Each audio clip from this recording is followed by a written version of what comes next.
In Genesis 18, God says the outcry against Sodom and Gomorrah is great because their sin is so grievous. I will go down to see if their actions fully justify the outcry that has reached me. If not, I will find out. And 2 men turned away and went towards Sodom. Why did 2 of them go to Sodom? Why not just 1? Why not 10? Or why not a whole host of angels?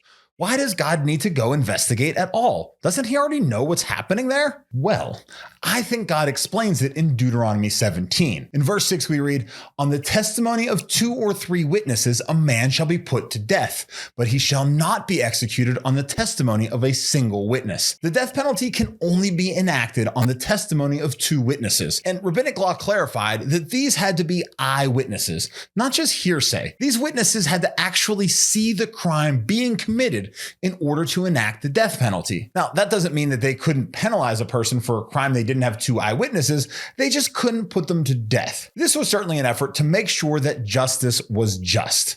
So, what's so interesting here in Genesis 19 is that God wasn't about to enact a death sentence on an entire city without following his own standards of justice.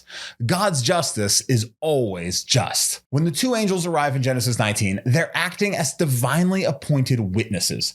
Only after they experience the city's violence firsthand does judgment fall. The same principle echoes in Revelation 11, where 2 witnesses prophesy before the end. "And I will appoint my 2 witnesses, and they will prophesy for 1,260 days, clothed in sackcloth." Even in the last days, God sends his 2 witnesses to call the people to repentance. The people will try to harm them, just like they did in Sodom, but they will be unable to. Instead, these witnesses will shut the sky so that no rain will fall.